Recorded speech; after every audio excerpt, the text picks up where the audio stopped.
So let's go back to a time when this font was used unironically in films.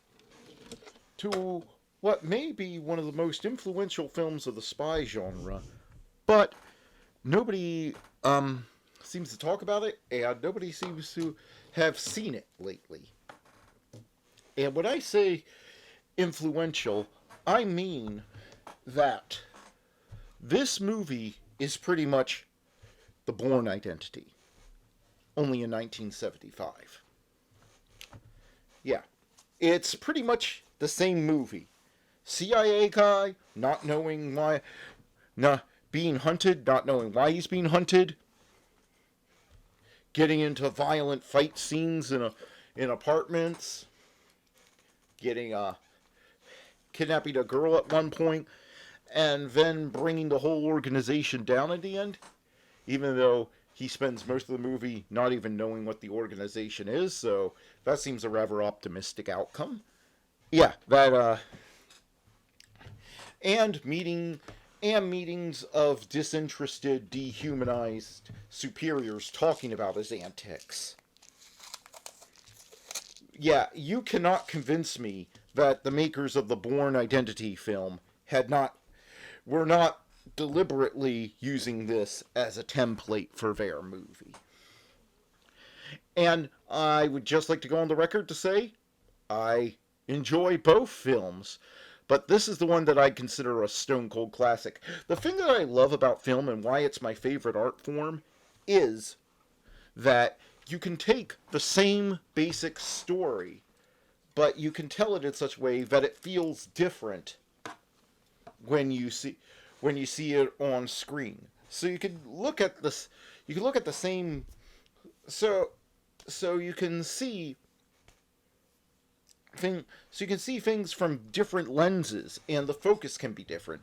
For instance, the focus of 3 Days of the Condor, which is based on the book 6 Days of the Condor, I don't know if there was a budget problem or what, but apparently they couldn't afford 3 more days of the Condor. They had to cut their stay. They had to cut their time with the Condor short. Is definitely a more cerebral take on the source material, but it has a legendary cast, all doing some of the best work. That all doing some of their best work that I have ever seen them do.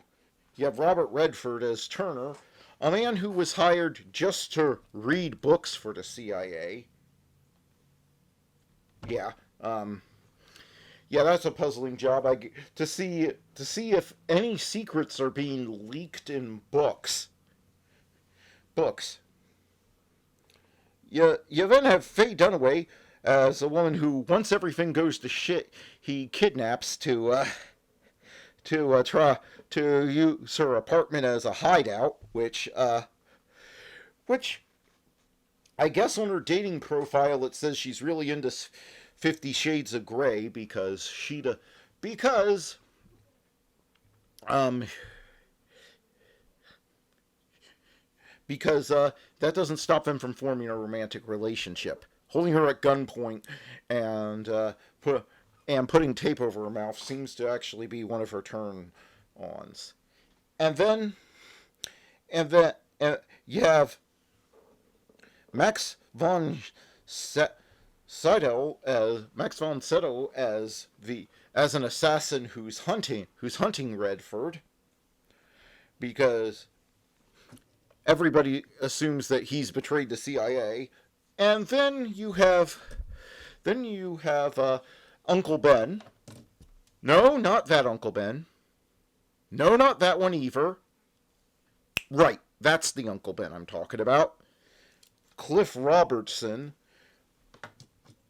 being very good as his handler, who seems to be trying to sit on the fence between helping Redford and staying true to his bosses at the CIA. And I'm not going to give away the whole plot because the twists and turns are a lot of what makes this movie enjoyable. But Robert Redford just goes out to lunch one day from his office to return and find everyone murdered. If there's one thing I would have changed in this movie, though, it's that you actually see the murders and who commits them in the while Robert Redford is at the deli. The movie has like a slow burn start where it just shows his regular day in the office and just shows how mundane his job is and how mundane everybody in the office is. And it does a good job of getting you attached to these people before suddenly and violently killing them off. But the one thing I would have changed is I wouldn't have actually shown the murders. I would have kept the slow burn going up until Robert Redford comes back in and to the office and nobody's answering him when he's trying to give them his lunch, and then he slowly finds the bodies. And then if you wanted to actually show the murders, I would have had a flashback later on in the film. But that's just my so that you would preserve a little more of the shock in that. To me, that would have been a more effective way to tell this story, simply because I like the idea of a movie being very slow in its first 20 minutes, and then all of a sudden there are just dead bodies everywhere, and you're asking yourself, what the hell happened? I like that idea. But other than that, this is a perfectly paced and perfectly well put together version of a 70s thriller. And boy, no one really has done thrillers as well as the 1970s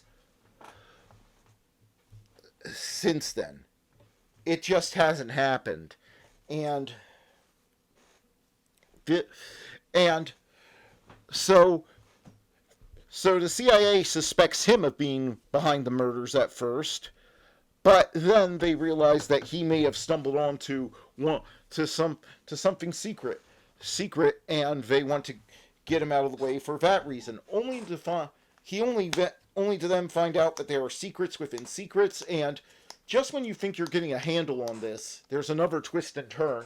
But it all makes sense in the end, and the movie ends on a rather ambiguous note that works really well for this type of film.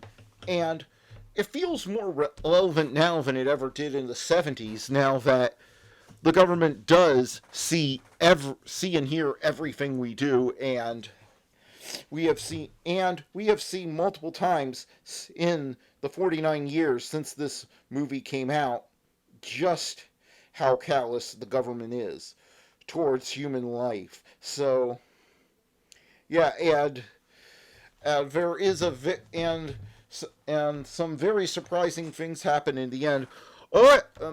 I know this hasn't been much of a review, but my point is that if you haven't seen this movie, you should watch it. And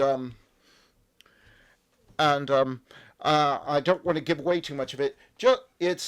But to give you some idea, yeah, it features some of the strongest performances I have seen in the careers of a very strong cast. Great direction. The action scenes are really brutal for a 1970s film, and there is a lot of kinetic energy to them that I haven't seen in earlier spy films, and it will keep you guessing and thoroughly entertained right up until the end.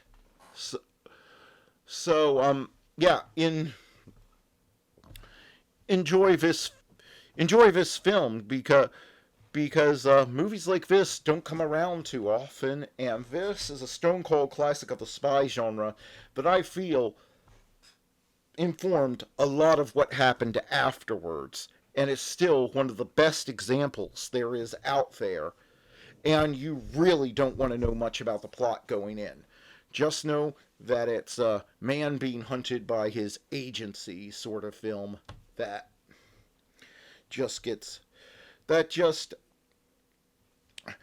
just will keep you engrossed. And do not watch this while looking at your phone. I'll tell you that. Don't watch this while looking at your phone. Put your phone away. Put it in another room if you have to keep your ADD from, causing you to, scroll through your phone constantly, because you need to pay attention to every scene and every line of dialogue in this film. Anyway, Hope you enjoyed this review. Thanks for watching, and I'll see you next time.